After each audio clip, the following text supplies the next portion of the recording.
Hello good morning. आप सभी का स्वागत है अपने वर्मा क्लास एक यूट्यूब चैनल पर। हमने पिछली क्लास में जलवायु के बारे में पढ़ा था, मानसून के बारे में पढ़ा था, ऋतुओं के बारे में पढ़ा था और जलवायु को प्रभावित करने वाले कारकों के बारे में पढ़ा था। आज हम चैप्टर 5 पार्ट 5 के अध्याय 5 के प्राकृतिक वनस्पति तथा वन्य जीवों के बारे में पढ़े थे क्लास 9 की एनसीईआरटी से। ये आपके कोई भी कंपटीशन एग्जाम में यूपीएससी, पीसीएस, स्टेट पीसीएस होते हैं उसमें, और क्लास 9 के सभी चीजों में और जियोग्राफी पढ़ने में बहुत मजा आता है और सभी मतलब किसी भी फील्ड में काम आती है। तो हम आगे बात करते हैं प्राकृतिक वनस्पति वन्य जीव, वन्य प्राणी। क्या आप अपने कभी स्कूल या घर या आसपास के मैदानों में भांति भांति के वृक्ष, झाड़ियां, घास, पक्षियों को देखा है? क्या वह एक ही प्रकार के हैं या अलग अलग तरह के? भारत एक विशाल देश है, आप सब जानते हैं। इनमें आप अनेक प्रकार के जैव रूपों की कल्पना कर सकते हैं, कैसे कैसे जीव रहते हैं।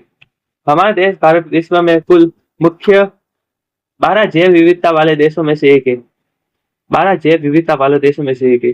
लगभग 47,000 विभिन्न प्रजातियों के पौधे पाए जाने के कारण यह देश विश्व में 10वें स्थान पर एशिया के चौथे स्थान देशों में स्थित है। भारत में लगभग 15,000 फूलों के पौधे हैं, जो कि विश्व में फूलों के पौधों का 6% है। इस देश में बहुत से बिना फूलों के पौधे हैं, जैसे फर्न, शैवाल, मतलब जिसे एल्गी कहते हैं। एल्गी मतलब वो पानी में आती है। काई काई कवक मतलब फंजाई, जो सब्जी के जैसे होती है, वो बारिश के समय निकलती है, फंजाई भी पाए जाते हैं। भारत में लगभग 90,000 जातियों के प्रकार जानवरों तथा 90,000 जातियों के जानवर तथा विभिन्न प्रकार की मछलियां ताजे तथा समुद्र पानी की पाई जाती है। प्राकृतिक वनस्पति का अर्थ इंपॉर्टेंट है। वनस्पति का वह भाग जो किसी मनुष्य की सहायता के बिना अपने आप पैदा होता है लंबे समय तक। ये इंपॉर्टेंट है, इतना भाग इंपॉर्टेंट है, ये वाला। प्राकृतिक वनस्पति का अर्थ है वनस्पति का वह भाग जो मनुष्य की सहायता के बिना अपने आप पैदा होता है और लंबे समय तक उस पर मानव प्रभाव नहीं रहता। जैसे जंगल, जंगल में पौधे अपना आप उगते हैं, हम उगाते तो नहीं है, वो अपना उगते हैं, तो वो प्राकृतिक वनस्पति हो गई। हमारे बागान में हम पौधे उगाते हैं, तो वो मानव निर्मित या मानव द्वारा उगाई गई वनस्पति होगी। तो आप समझ गए, प्राकृतिक जो मानव ने नहीं उगाई है, वह पेड़ पौधे या वनस्पति का वह रूप या वह भाग जो मनुष्य की सहायता के बिना उगा हो। हमने ना पानी दिया, ना खाद दिया, ना बीज लगाए, फिर भी वह उगे है, इसका मतलब वो प्राकृतिक है। विभिन्न प्रकार की, इसे अक्षय तो वनस्पति भी कहते हैं जो मानव द्वारा नहीं उगाई गई हो। अतः विभिन्न प्रकार की कृषिगत फसलें, फल और बागान वनस्पति का भाग है। भाग तो है, परंतु प्राकृतिक वनस्पति नहीं है। ये मतलब वनस्पति तो है जो हमने उगाई है ना मानवों ने, वो जैसे कृषिगत फसलें, फल, बागान, ये वनस्पति का भाग तो है, परंतु प्राकृतिक वनस्पति नहीं है। ये देखो, वह वनस्पति जो कि मूल रूप से भारतीय है उसे देशज कहते हैं, लेकिन जो पौधे भारत के बाहर से है उन्हें विदेशज कहते हैं। भारत में दो प्रकार के पौधे मिलते हैं, एक भारत के, इंडिया के, एक बाहर से आए फॉरेन के।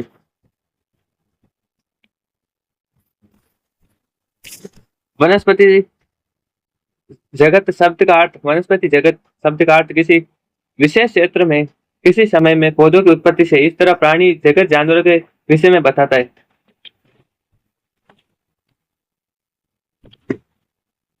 वनस्पति जगत शब्द का अर्थ क्या होगा? किसी विशेष क्षेत्र में, जैसे एक पर्टिकुलर क्षेत्र है, उस क्षेत्र में किसी समय में पौधे की उत्पत्ति, किसी समय में पौधे की उत्पत्ति, तो एक ऐसा समय आया वहां पे एक पौधे की उत्पत्ति हुई, तो उसे प्राणी जगत कहते हैं या वनस्पति जगत कहते हैं। इसी तरह प्राणी जगत जानवरों के विषय में बताता है। मतलब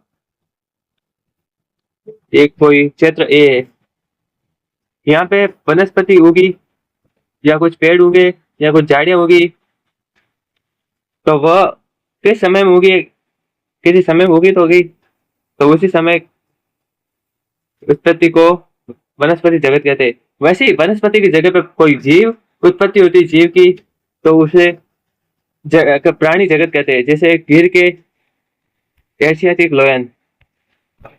वनस्पति के प्रकार, वनस्पति के निम्न प्रकार है। कौन कौन से? तो उष्णकटिबंधीय सदाबहार, उष्णकटिबंधीय पर्णपाती, उष्णकटिबंधीय कंटीले वन तथा झाड़ियां, पर्वतीय वन, मैंग्रोव वन।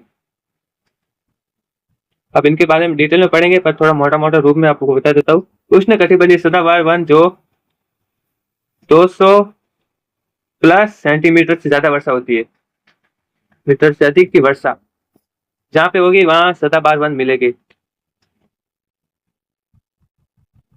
और दूसरा उष्णकटिबंधीय पर्णपाती वन, यहाँ 150 प्लस 200 से 150 के बीच की जो मतलब वर्षा होती है, बारिश होती है, वहां पे पर्णपाती वन होते सेंटीमीटर। कटीले वन तो ये 75 से 25 सेंटीमीटर की वर्षा होती है, जहाँ पे सेंटीमीटर अधिक और 25 मीटर कम। इन दोनों के मध्य में जितनी बारिश होगी उतने यहाँ कटीले और झाड़ियां वन होगी, 75 से 25 तक। पर्वतीय वन ऊंचे भागों में,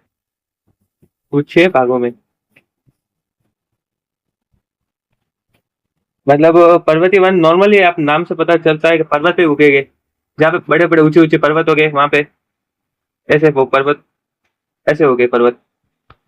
पर्वतों पे बारिश वो होगी, बारिश होगी नहीं फिर भी उगेंगे। क्यों? ये पर्वत होगा तो यहाँ पे वो सागवान क्या वो मैंग्रोव वन, का जहाँ दलदली भूमि होगी, जहाँ नदी के डेल्टा हो गए, समुद्र से मिलते होंगे नदी के डेल्टा, वहां पे ये होंगे। अब उष्णकटिबंधीय वर्षा वन या पर्णपाती वन, सदाबहार वन। सदाबहार जो पूरे साल भर के लिए हरे भरे रहते, साल भर के लिए हरे भरे भरे।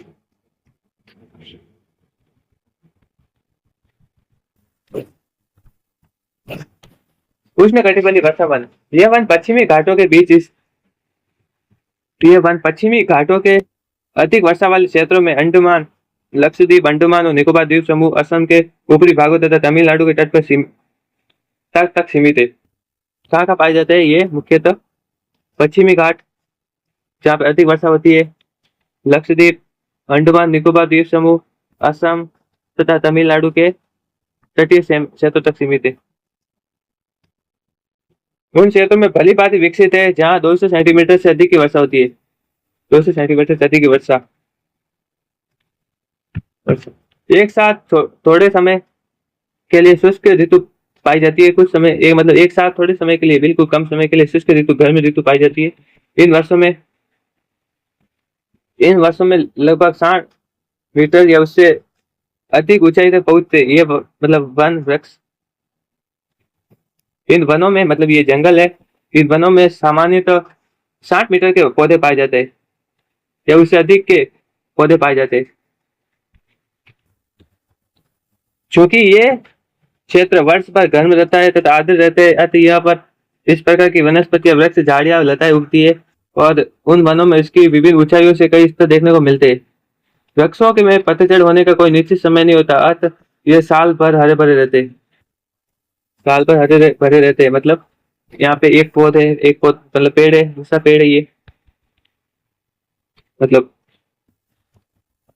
एक पेड़ है, ये दूसरा पेड़ है, तो इनके जो पत्ते गिरेंगे तो इनका निश्चित समय नहीं होता है कि इस मौसम में, इस महीने में इनके पत्ते गिरते हैं। जैसे हमारे उत्तरी भागों में या पर्णपाती वनों में, जहाँ जहाँ पर्णपाती वन पाए जाते हैं, तो एक पर्टिकुलर मौसम होता है जो वसंत से पहले आता है, लगभग फरवरी और मार्च के बीच में ये पौधों के पत्ते गिरते हैं, सभी मतलब पेड़ों से पत्ते गिरते हैं, एक पर्टिकुलर टाइम होता है। लेकिन इन क्षेत्र में ये पर्टिकुलर टाइम नहीं होता है, कुछ अभी गिरे, कुछ थोड़ी देर बाद गिरेंगे तो वापस आ जाएंगे।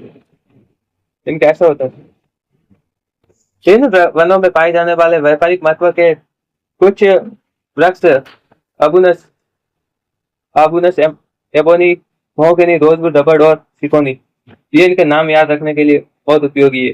ये बहुत इंपॉर्टेंट है, IMP, क्योंकि ये कंपटीशन एग्जाम में आते हैं, गारंटी से आते हैं या पूछे थे। UPSC में भी आया हुआ है 2024। मैप में देखते तो ये वाला क्षेत्र पूरा, ये वाला क्षेत्र ये है पर्वतीय वन, पर्वतीय वन। ये शुष्क और कांटीला झाड़ियाँ यहाँ पे 25 से 75 सेंटीमीटर की वर्षा होती है जी। ये वाला क्षेत्र पूर्ण रूप से पर्णपाती वन है, पर्णपाती वन, पर्णपाती वन।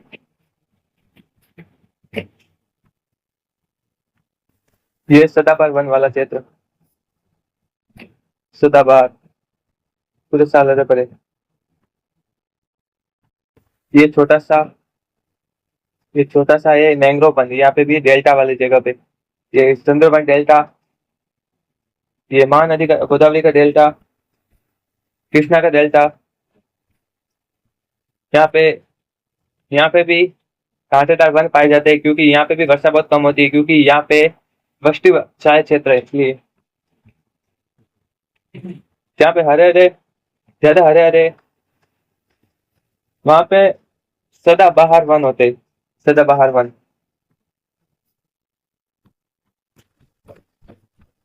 इन वनों में सामान्य रूप से पाए जाने वाले जानवर, मतलब सदाबहार वन में पाए जाने वाले जानवर कौन से? हाथी, बंदर, लेमूर, हिरण और एक सिंग वाला गेंडा। असम और पश्चिम बंगाल के दलदली क्षेत्रों में मिलते हैं। इसके अतिरिक्त इन जंगलों में कई प्रकार के पक्षी और चमगादड़ रेंगने वाले जीव पाए जाते हैं।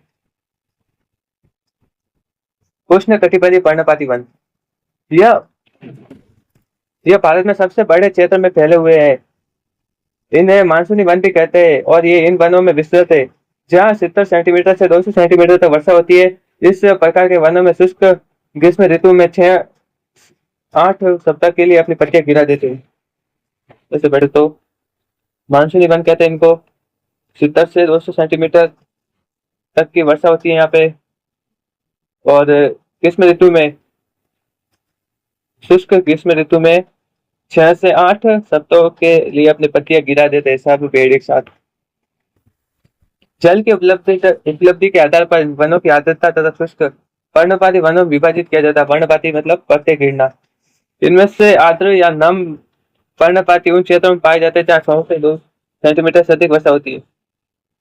100 से सेंटीमीटर अधिक मतलब वर्षा होती है, यहाँ पे आर्द्र या पर्णपाती वन पाए जाते हैं। ऐसे वन देश के पूर्वी भाग, उत्तरी पूर्वी राज्यों, हिमालय के गिरिपथ, झारखंड, उड़ीसा, मतलब पश्चिमी उड़ीसा, छत्तीसगढ़ तथा पश्चिमी घाटों के पूर्वी ढालों पर पाए जाते हैं। सागौन इस वन की प्रमुख प्रजाति है। बांस, सौल, शीशम, चंदन, रबेर, कुसुम, अर्जुन तथा शहतूत इस वृक्ष के व्यापारिक महत्व वाली प्रजाति है। शुष्क पर्णपाती वन उन क्षेत्रों में पाए जाते हैं जहाँ वर्षा 70 सेंटीमीटर से 100 सेंटीमीटर के बीच होती है, मतलब 200 से 100। नम या आर्द्र पर्णपाती, पर्णपाती पाती, और 100 से 70 शुष्क पर्णपाती, पर्णपाती।